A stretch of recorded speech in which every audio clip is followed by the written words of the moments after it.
Okay, I think it's time. So great to have you all here, and welcome to the Plain Film and CT Reporting webinar by Dr. Imran Lasker.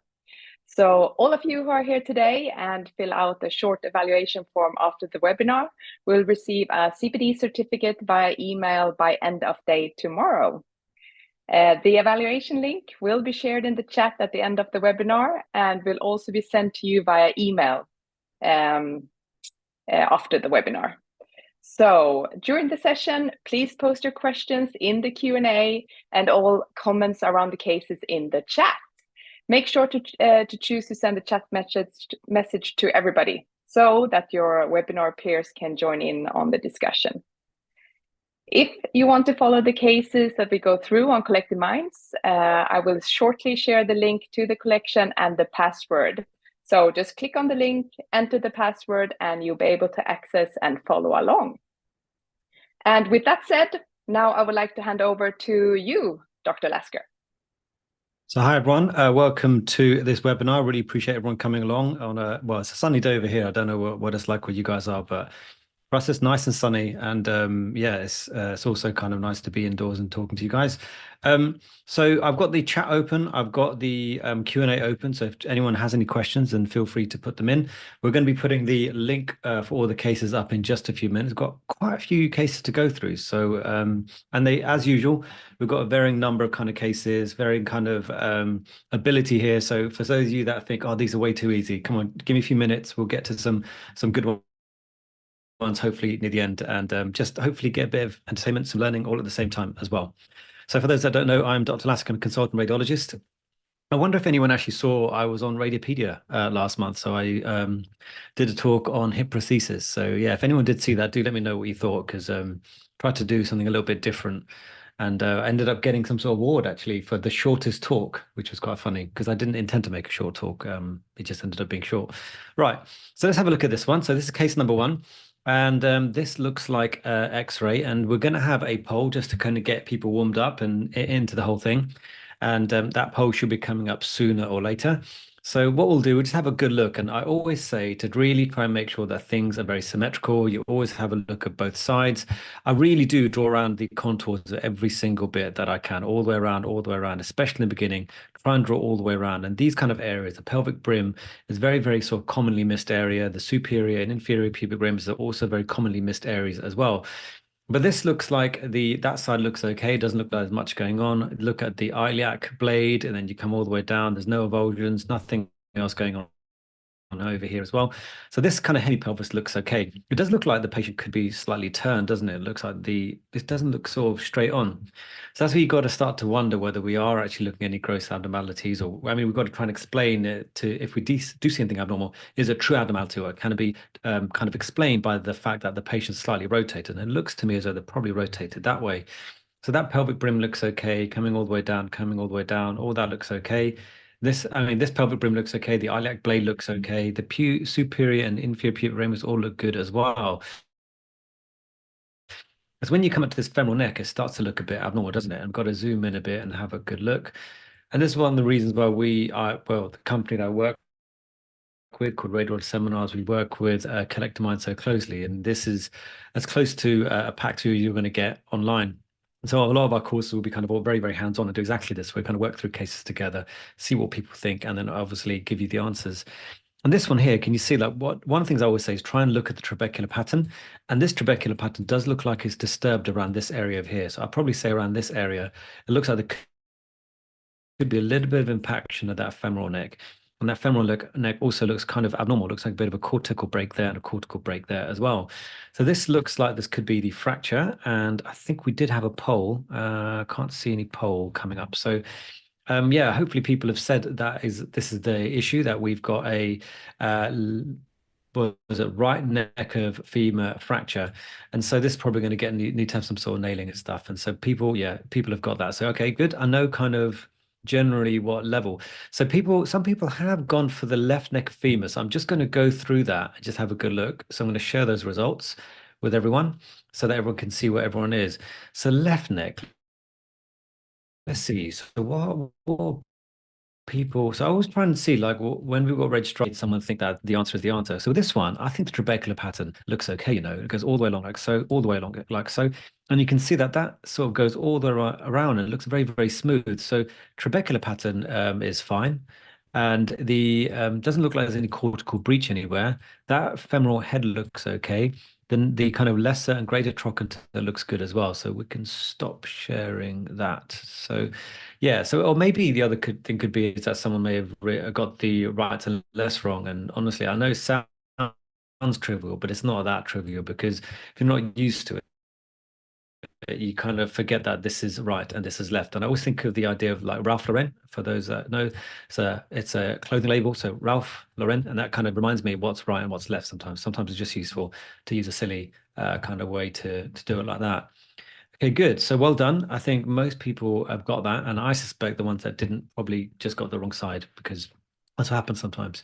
Okay, so let's have a look at this chest X-ray. And again, I think this patient's slightly rotated, aren't they? Because if you look at that medial clavicle there, and that medial aspect of the clavicle, this spinous process is slightly close to that and it should really be in the middle. So this patient's slightly rotated, maybe they're a bit older, can be quite difficult to get people who are confused and all that kind of thing to be sitting still and sitting completely straight dead on. So these things happen, I guess, and we'll just have a look at the lungs. So one thing you to do is just have a quick glance over the lungs to make sure there's nothing grossly abnormal. Oh, someone said pubic symphysis looks like osteitis pubis. I'm going to go back and have a look at that. Let's have a look. So with older patients, I kind of try to be a little bit less have a lower threshold, high threshold for calling osteitis pubis because on normally it's going to be osteoarthritis. There is a bit of sclerosis, but it's not really all that much. And I think there's going to be a fair bit of overlap here. When you get osteitis pubis, it really is quite dense. And you do get a little bit of osteoarthritis, but it's really, really, really dense. This one's not so dense. So I'm not saying it isn't, but I would probably have a slightly higher threshold for calling it, especially in someone who's slightly older. And I think this person's a little bit more slightly older patient than one doing exercise and playing tennis or whatever else that people do. Okay, let's have a look at these lungs and just make sure they're nice and clear. And they actually look okay, don't they? And I think we're slightly rotated, so we don't quite see the cross-phrenic angle. And the cross-phrenic angles aren't usually my check areas. I always say look at the cross-phrenic angles. I look at the lung apices as well, make sure there's no obvious pneumothorax. I'll probably zoom in just to make sure and pan this across and really have a look and make sure the lung mark is going all the way, all the way, all the way to the edges, right? So it looks like there's lung markings going all the way to the edges. These are the ribs and they all look okay so far. The other check area I would like to use is going to be the hilar. And this is again slightly rotated. So if they're slightly rotated this way, you're probably going to see more of this hilum than you're going to see the other hilum. And that's exactly what's happening here. That hilum looks slightly larger. But the thing is, you can see that it looks kind of sharpish like that. If it was a problem, then it looked like a bit of a ball and that would be kind of a lymph node. But I don't think that's what we see here. I think that everything looks quite nice and sharp, even though they're slightly rotated. And if we zoom out a bit this way, got to try and draw around every single of the ribs, and then you kind of come anteriorly. You see, as you kind of start to try and draw it out with your eyes, you'll start to see the anterior aspects of the ribs slightly more easier. Same as the other side. Have a look, have a look, have a look. Now, one of the things I have noticed people use, and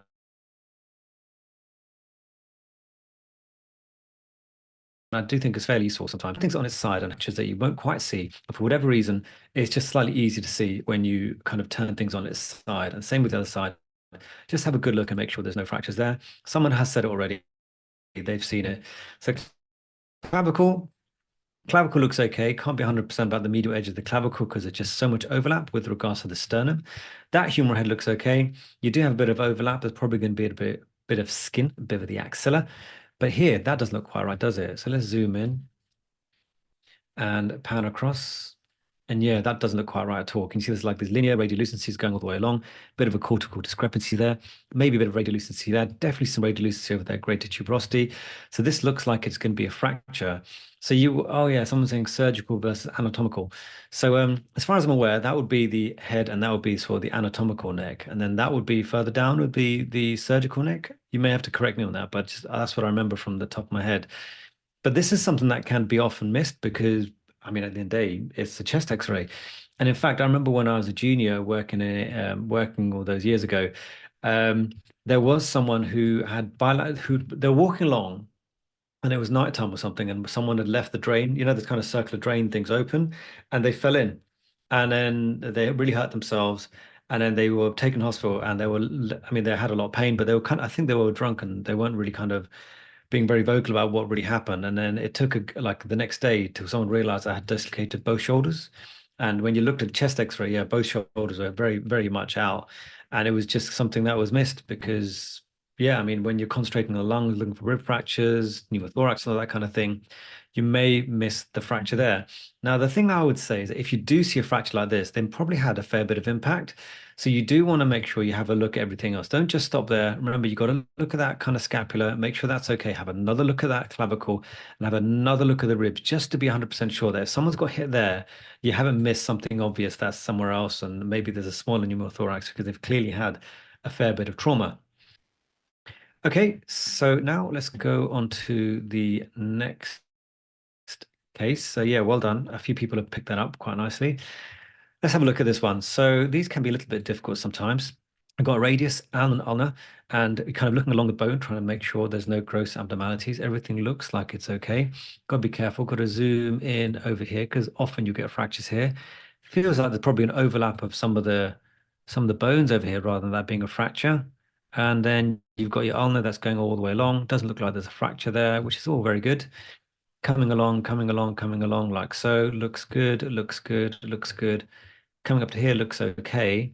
I wonder whether the line just sitting over there. So let's zoom in a bit and have a look. It just felt like there could be a line, but actually that's probably a bit of an overlap there, isn't it? There, rather than that being a fracture there. But when you come around to this area over here, it doesn't feel like there's a discrepancy there, doesn't it? Very, very sharp. Normally it should be very, very smooth. And a very, very common place to have fractures can be the radial neck or the radial head.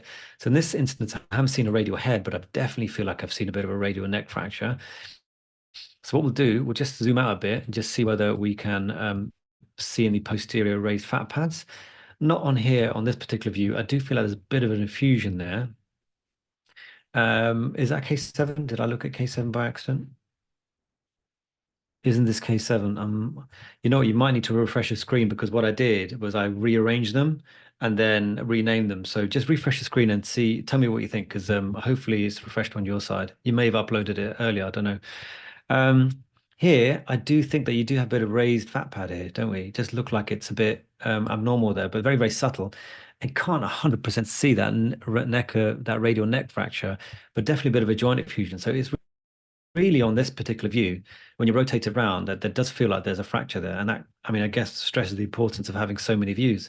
But yeah, I think this is probably going to be a radial neck fracture, just sitting over there, and a bit of a joint effusion. Not much the way of raised fat pads on this one. Right, so someone said, is this case 7? Let me go to my case 7. My case 7 looks like a toe, not an elbow. Just let me know what's going on. Hopefully you guys have got an updated version of the cases. Right, so what I want to do with this one is have a look at the chest X-ray first. Let's download all the images. And then again, just do your usual things, like try and make sure you have a good look at the lungs, make sure you haven't seen anything grossly abnormal, everything, relatively okay. Look at the hilum as well. They are slightly rotated, aren't they? Slightly this way. So this hilum might be a bit bigger than that, and that's probably true. But the hilum actually looks okay. And now we look at the rest of the lungs. I mean, we looked at the lungs and they look okay. The costophrenic angles look okay. Behind the heart, nothing grossly abnormal there. So what you want to do is have a good look at the lung apices just to make sure there's no pneumothorax. So let's zoom in, let's pan this across and have another look. So pneumothorax, no pneumothorax, and no pneumothorax. But there is something slightly abnormal here. So you got your rib, you got your rib, you got your rib, and this shadow here looks slightly different from the rib, doesn't it? It doesn't look like it continues with a rib. It looks very, very separate and doesn't seem to continue beyond anywhere. Like these ribs all go along like this. And look at the other side, the ribs look all kind of nice. But this one looks like there's actually a bit of a pacification between the ribs, between like number 1 and number 2. There's a bit of an abnormality here. So that looks like it's abnormal, and I'd be concerned because you can get apical masses, you can get apical lesions there, right? And then we ended up getting a CT. Now, for those that are going to be going into, oh yeah, someone said adenopathy. Okay, let's see. So, you know, when they do 2B teaching or when I do 2B teaching, I always try and tell someone that don't try and get to a CT scan. Try and justify the CT scan that you're going to get and say what you think you're going to see and why. So with this one, I feel as though you could probably see a well-defined spherical lesion located with a left lung apex. Looks like it's within the lung parenchyma. Doesn't look like there's any erosions of any of the adjacent ribs. The posterior aspect of the ribs look okay. The lateral aspect of the ribs looks okay. I personally don't think I can see any obvious lymphadenopathy on this particular scan. The costophrenic angles look okay, so no fusions. I don't see anything, any destructive bone lesions. So at this present point in time, I can see there's a solitary lesion which would warrant a CT scan with IV contrast in arterial phase of further characterization. And actually, I think you're right. So someone has said there's a few lymph nodes, and there are a few lymph nodes all over the place. And lymph nodes, for those that don't know, are these things. So they kind of turn up and then disappear, turn up, disappear. So someone's saying, let's have a look. You're probably right, you know. I think you might be right. Let's have a look. Someone's saying that they felt as though the right tracheal stripe. I don't know. Yeah, you might be right. It's a bit of a, I feel like it could be a soft call just because they're rotated. But you know what? I mean, at the end of the day, we've got the CT scan, which does show that there are multiple lymph nodes. Now, the lymph nodes that are enlarged, yeah, I mean, if you're looking at the patient from this way, like we saw you with an X-ray, it wouldn't be so easy to see these lymph nodes because they're all kind of tucked in behind. So I don't know. I think it'd be difficult to want to be 100% on. But let's have a look and see where we were. So left lung apex. Yeah, look at that. So left lung apex, looking over here, there is a lesion that is located there. And actually, this looks like it's adjacent, maybe even pulling in some of the lung pleura. So let's go to the lung windows. You can see, yeah, very, very spiculated lesion. You know, you see multiple spiculated lesion. Looks like some tethering of the underlying pleura as well. Now let's have a look at the bones. Got to be very careful. Make sure there's no bony destruction at this present time. And you just got to be careful here. You've got to zoom in and just really make sure that you can't see any sort of bony involvement and nothing going beyond the chest wall because obviously that will grade it slightly higher. But we can see that there is definitely a large left apical lesion located here. And then what you want to do is go to the lung windows, let's zoom out a bit, and then just try and see if we can find any more lesions anywhere else. There are a few sort of bands of atelectasis and maybe some peribronchial thickening. I don't think I can see any other lesions. Now, one of the things I like about using collector mines is that like it's so much like a PACS view, you can actually do your MIPS here as well. So let's go to layout. Oops, we'll come to layout and one. And then you can go to MIP.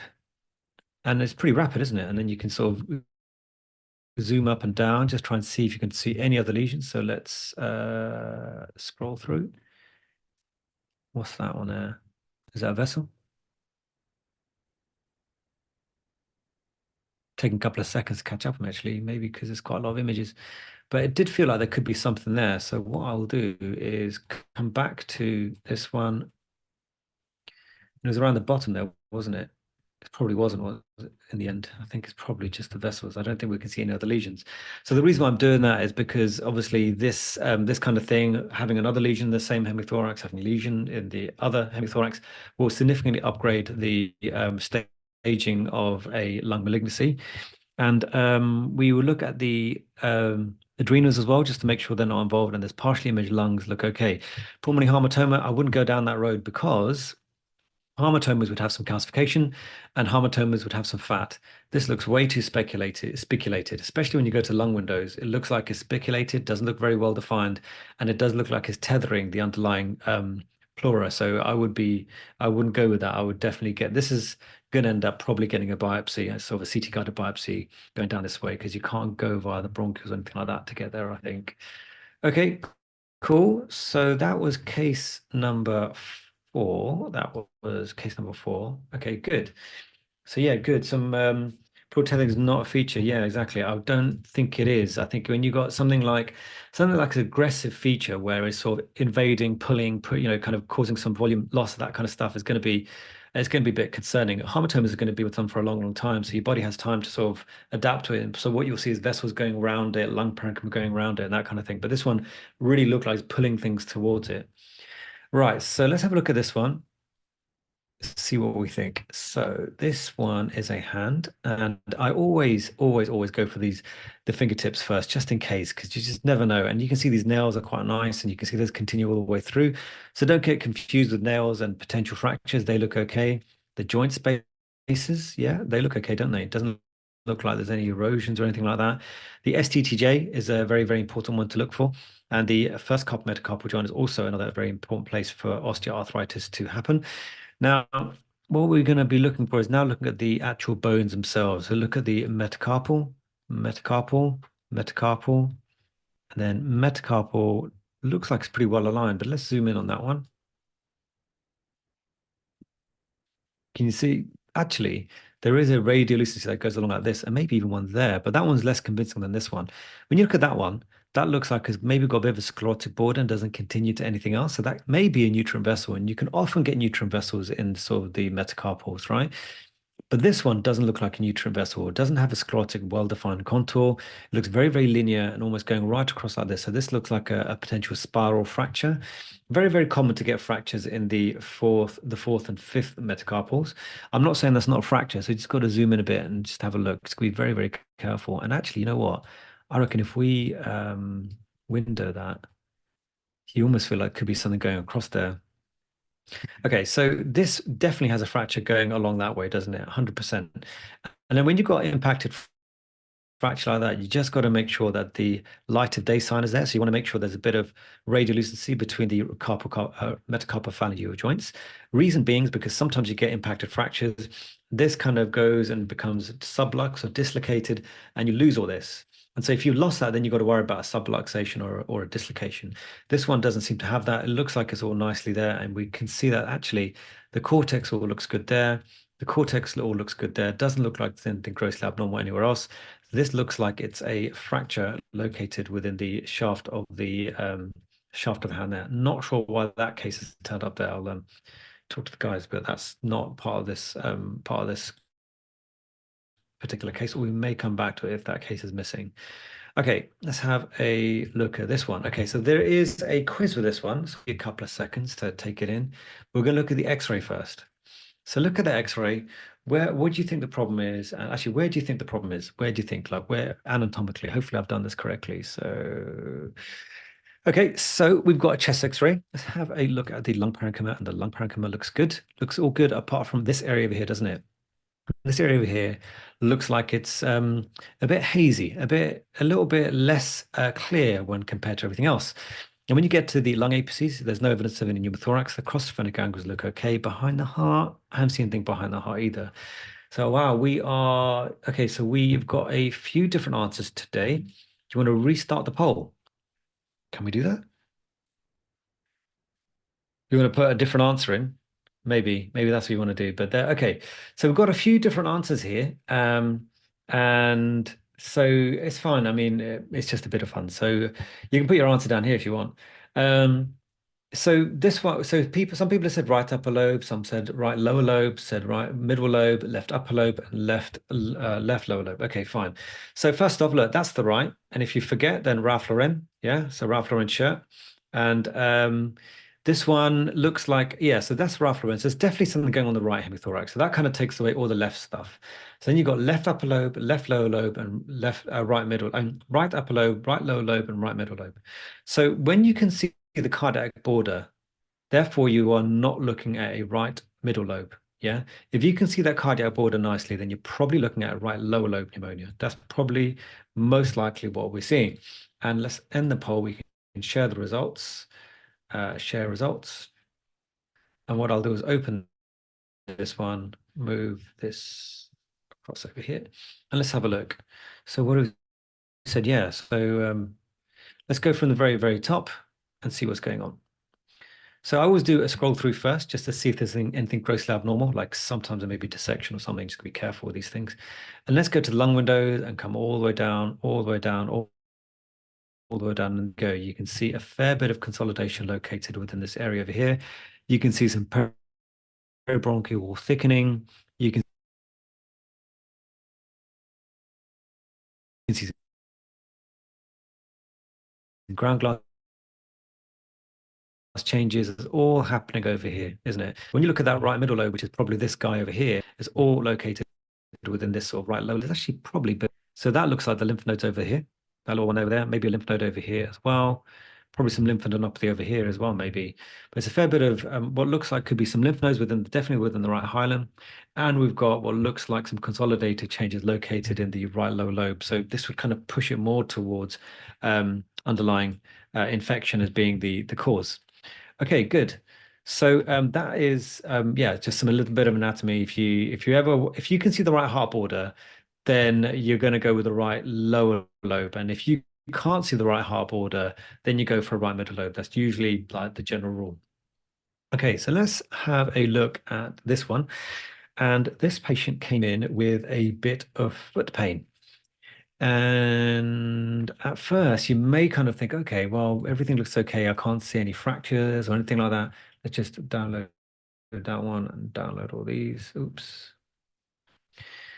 And then one of the things I'd always say is try and look for where there's any sort of any fractures. So these actually look okay. I know it's kind of slightly abnormally corticated on this side, but I think we can say there's not there's no specific kind of fuzziness or anything like that. So I'm just going to have some water. No, I don't think we've got a stress fracture here.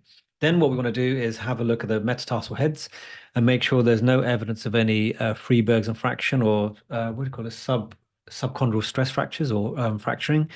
But they look okay, don't they? It doesn't look like there's any fractures there. This looks like it's quite nicely aligned with that sort of between the space between the medial and middle cuneiform bones. So we're not looking at some sort of Lisfranc injury either. So that's good.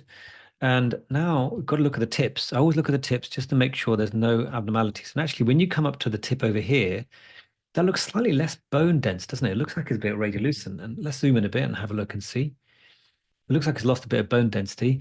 Looks like maybe it's kind of eaten away on this side and maybe on this side as well. So you start to think, okay, could this be some sort of maybe, don't know why. I'm really apologize if the Wi-Fi is being a bit weird. I've got the best Wi-Fi that I can get, so I'll try and go a bit slow and let me know. Maybe I'll have to go back over things if I have to.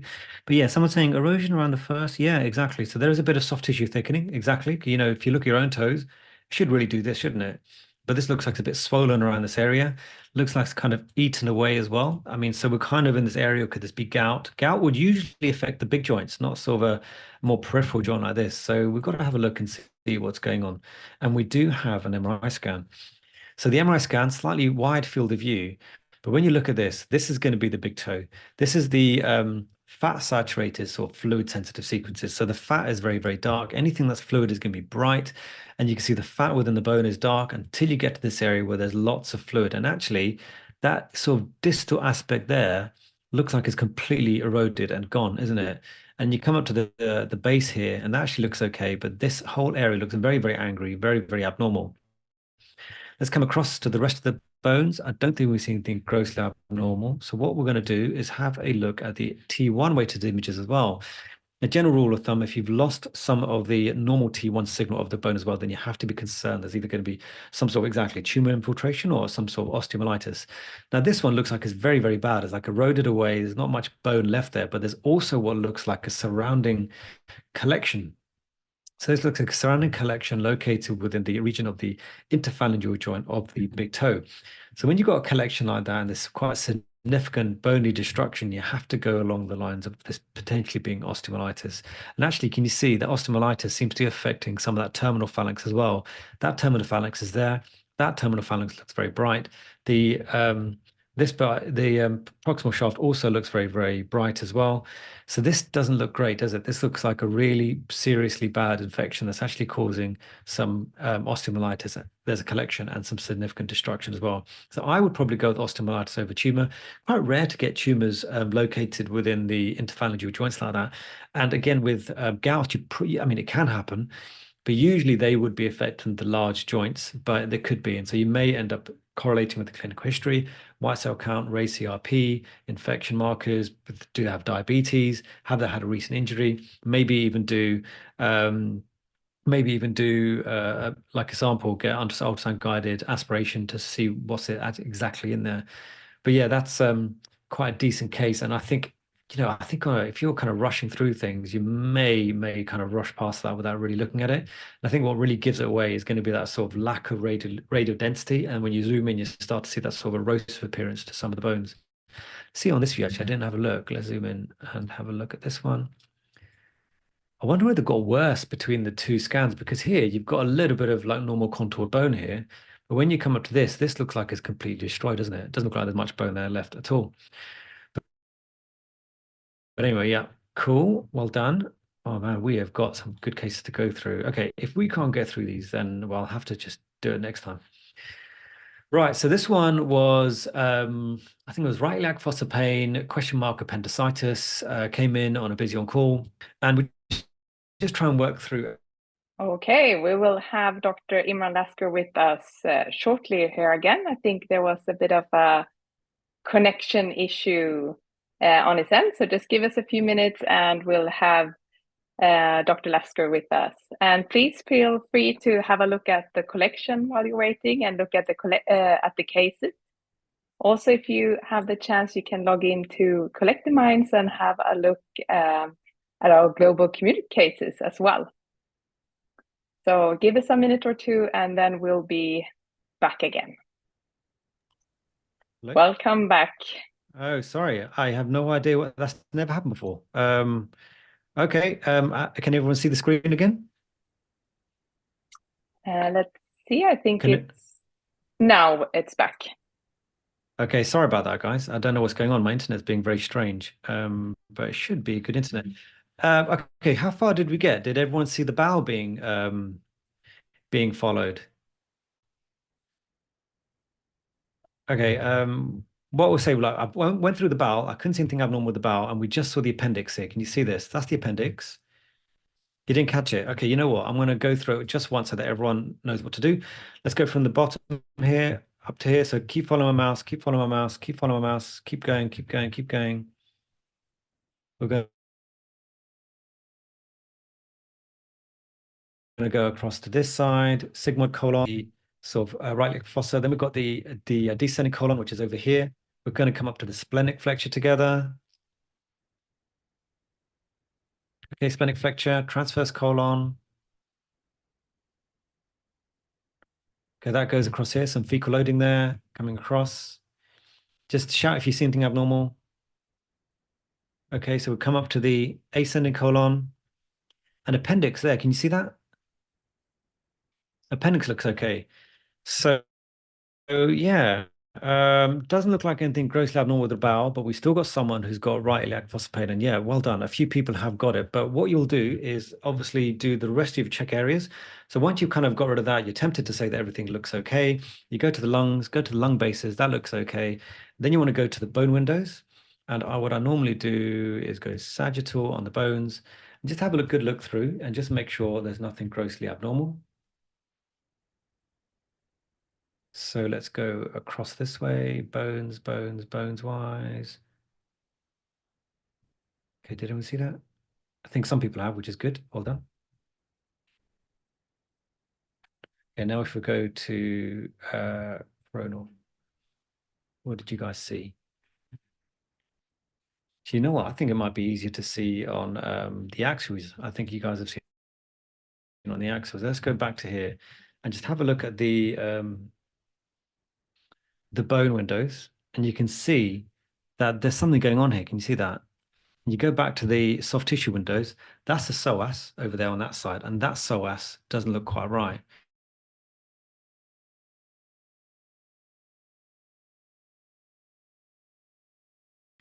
And it kind of, yeah, behind the IVC, yeah, the IVC is there. Behind the IVC, there does appear to be another sort of soft tissue density located there of osseous destruction at this level. Can you see normal bone is there as well? Can you see that? So that is very, very abnormal. And this could be, yeah, it could be a few things. It could be spondylodisc, it could be discitis, it could be underlying malignancy. There's a few things it could be, and I think that is the story we're trying to figure out. So last I saw that they did a biopsy of this and we're waiting for results. But I guess the reason why I thought it was a very good case is because when you've got someone who comes with right iliac fossa pain, you kind of really focus on the things that we all know right iliac fossa pain to be because of, and then we did all the things that we normally do, didn't we? We looked at the gallbladder, looked at the pancreas, looked at everything, followed the bile all the way around, but actually the abnormality is located right over here. And the thing that gives it to us is probably going to be the bone windows, because when you do check the bone windows, there is a bit of a erosive an erosive kind of thing going on here. So underlying malignancy, needs to be ruled out, and I think they are still trying to figure that one out. So I'll try and chase up on it and maybe bring it back actually at a later date. Okay, cool. Let's have, well, how much time we've got? 37. Okay, we can just go through this one then. I can't see the shared screen. Really? Okay. Can everyone see the shared screen? Someone's saying they can't see the shared screen. You can see it. Okay. I don't know. Maybe just check your minimize windows just to be sure. Okay, so let's have a look at this one. So this looks like it's a CTKB. They're lying on their front. You can see the table located over within this region over here. And then what we need to do is just rotate this way like this and have a look and see what's going on. So we've got someone who has got loin to groin pain. Okay, so when you look at so this is a non-contrast study, so there's no contrast located within this. And actually, when you look at the hilum, that hilum looks very, very crisp, but this one looks like there could be a bit too much action going on over here. Can you see that? And then you can see over here, this goes okay, and then it sort of gets very, very hazy. So look at the fat located over here, look at the fat over here, and look at all this sort of fat over here. So that looks a little bit strandy. So we're worried there could be something going on here. Just follow this down, follow this down. Still feels a bit strandy down this way. Keep coming down, keep coming down. Difficult to really see where that ureter is. You might need to go the other way, but coming down to this way and there, can you see? There's something quite shiny there located over here. So that looks like it's at the vesico-ureteric junction. You can kind of come backwards on yourself and say that that is probably where the ureter goes. Why that's important to have them lying on their front is because if this was a loose calculus and they're lying on the front, that calculus would fall forwards with gravity. The fact that it's stuck there means it's still stuck there, still lodged there, and therefore you may need to wait. I mean, depends on the clinical picture, but it's definitely still lodged within that vesico junction, which kind of explains why we got them on this way. Because remember, if they were lying on their back, you wouldn't know where their gravity's holding in place, rather than them being. Yeah, actually, it's a good point. I thought I was the only one that noticed stuff like that. If they're a muscular person, and sometimes I say, query how much do you deadlift because there's some serious muscles. But yeah, you're right, pretty muscular person. Okay, but that's just me being weird, I guess. Okay, cool. Let's go on to the next case. And so this is a CT scan of a head. And this person's come in with right-sided weakness. So this is a non-contrast study. Go all the way down, all the way down, all the way down, all the way down. Going to do a scroll all the way through like so. Okay, good. So have we seen anything grossly abnormal? So I haven't seen any big masses or anything like that. But I feel as though when you come up to this area here, it does look a bit strange. So what we can do is window to try and see the gray white matter a little bit better. So now you can see a bit of gray, gray matter and the white matter over here. And let's scroll through. So they said it was right side of weakness. So we're looking at left-sided problem. Where is there something on the left side? So it's around here. I feel as though that if you look at that area over this side and compare it to this side, that does look like there's an abnormality here. Can you see that? It does look like there's a bit of lack of gray white matter differentiation over here as well, and actually probably all the way up here as well. So it looks like there could be a stroke. And actually, this is far more obvious. Can you see that? And if we go back to the original way it was, I mean, at first glance, you may not see it, but actually there is definitely an abnormality located over here. So when you've got, and someone said they feel as though the MCA, let's have a look at the MCA. MCA would be down this way. Well, you're saying could be slightly dense there, maybe. Unless you say it's further up, dot sign. I think the MCA down here looks okay on both sides. I can't 100% say I feel as though I see a really dense one. Okay, fine. But yeah, there's definitely like an MCA territory infarction. So they go on to get an MRI scan. I didn't bother getting too many sequences for this one. So if we just go 1 by 2, put that down there. And so you got your ADC map, and you can see that there's very, very low. And then when you come up to here, and then actually let's window a bit better.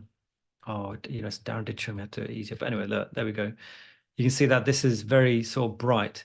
And so I think I've got, I mean, I'm not a neuroradiologist, but the way I imagine it in my head is that it's like, as if you've got toddlers, right? So Walter's like a toddler who wants to run around and have a great time and visit everyone.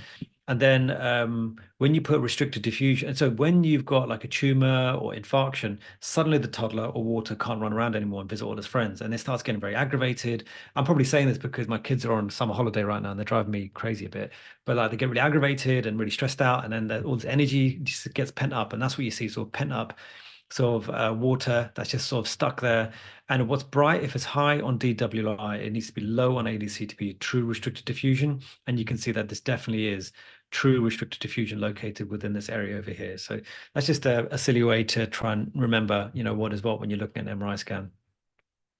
Okay, how are we doing? Good. We're doing good. Okay, fine. So let's have a look at this one. No, to be honest with you, I can't remember what this one is. Oh, we had a donated case as well, so very, very appreciative. I'm really conscious that I want to make sure that we go through the donated case as well. All right, what was this one? Okay, let's go from the very, very top. So it looks like they've got a pleural effusion, don't they? Okay, so pleural effusion, a bit of consolidation. Oh, I think this is query PR bleed, and they're looking for perforation, but it looks like there's contrast located within the renal system for some reason. So maybe a bit of slightly delayed image that we took rather than the full portovenous phase. But okay, so let's have a look and look at the liver, look at the gallbladder, look at the adrenals, look at the pancreas. Okay, that all looks good.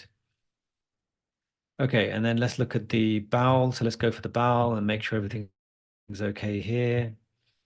I mean, they've got a few diverticular, but it doesn't look like they've got anything else. It doesn't look like it's particularly inflamed.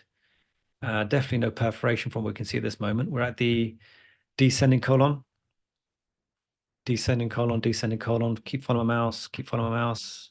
Hopefully we're going upwards. Yes, we are. Splenic flexure. Let's go across. Let's go across. Keep going across. Keep going across.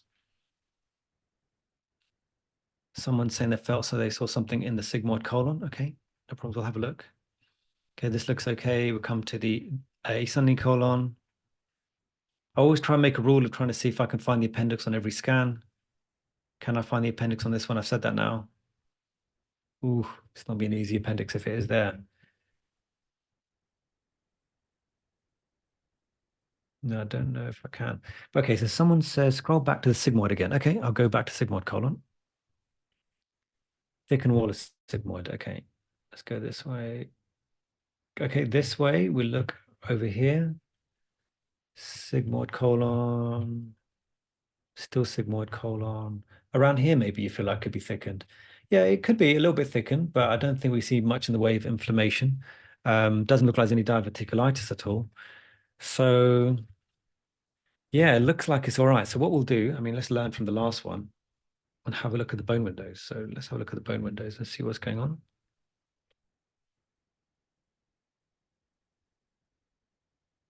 Hmm.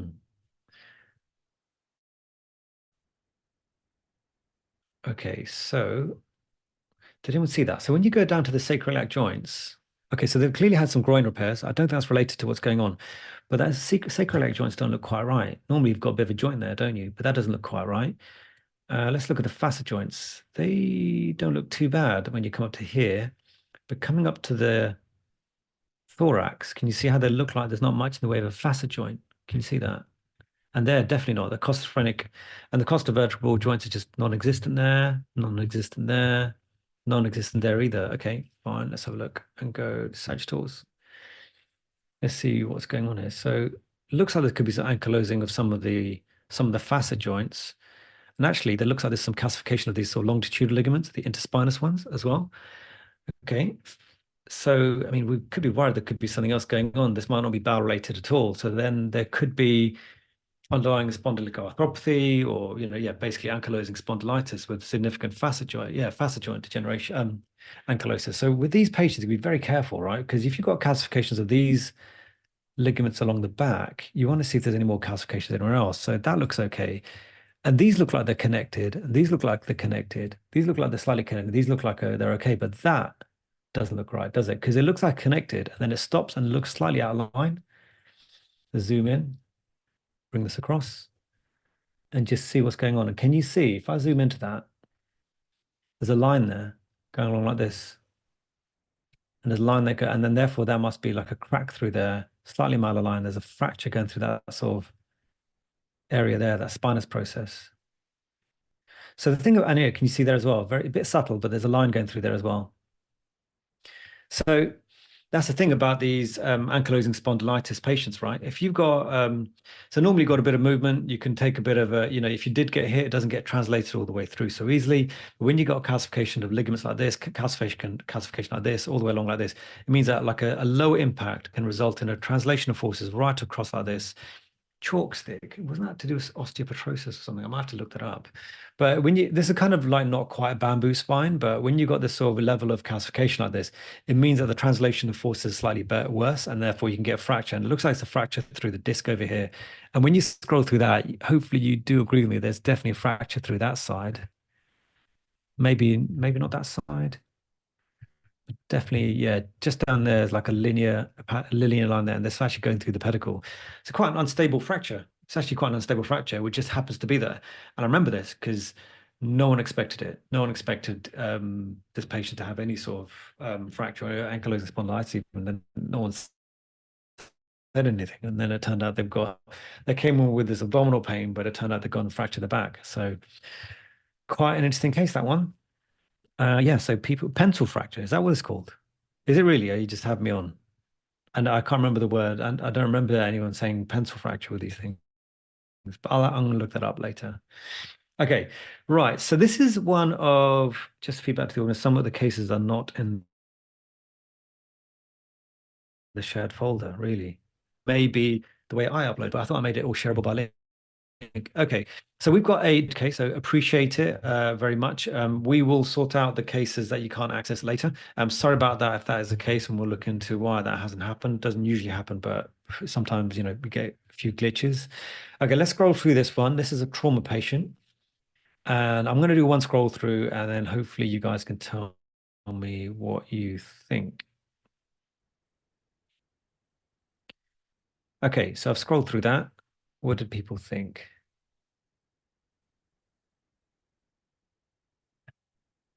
So it does feel like there's some hyperdense stuff over there, doesn't it? Right over here. Can you see that? And then is there any more hyperdense stuff anyway? I thought there was some maybe over here. Is that a vessel? Like why maybe there as well. Can you see that? Very hyperdense sort of stuff. So in the case of trauma, you'd be concerned that this patient's got some bleeds, don't you? But then have they got any midline shift or anything like that? So I don't think they've got any midline shift,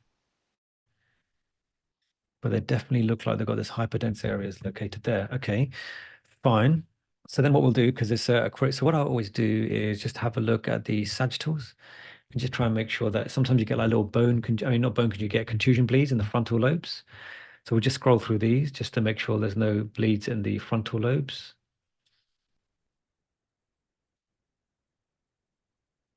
Obviously, let me know if you see anything. Temporal lobes as well. That's another place to get bleeds. No, I don't think we've seen any bleeds there. Okay, so now what we'll do, we'll go to the bone windows and see if we can spot any sort of fractures or anything like that. So let's go from the top, all the way down, all the way down, all the way down, all the way down. So nothing grossly abnormal in terms of fracture at first glance, is there? But some of you may have noticed that actually coming up to this area, can you see that? Can you see that? There's a kind of black area located there. So it's black. What's black on this image is going to be the fat that's going to be air. So we've got to be worried this could be air. And actually, yeah, it still looks like it could be air. So now we're going to be worried, right? Because this person might have an underlying fracture. They've got pneumocephalus. We need to find out where this came from. And at first glance, admittedly, we didn't see any fractures. So let's use my tried and tested technique, which I've been imploring people to use. So let's do that. So you make it like this. You MIP it up to, let's say, 50 or 60. You window it a little bit like this, and then scroll through. So we thought we saw the bit of air up there, right? So let's try and get closer to where the air was, is around here. And actually, when you do that, and if we keep an eye on this one, and zoom in a bit, it does look like the fracture going along like this, maybe all the way along like that. So then what we can do is rotate that. And there you go. Can you see that you've got a lambdoid suture, and this does look like a suture, goes all the way across like so. So it's actually quite a hefty fracture that we did not see in the beginning, but it seems like it goes all the way along like so and all the way along like that. And what we might need to just turn the head a bit more. Can we see it go anywhere else? Should we go underneath?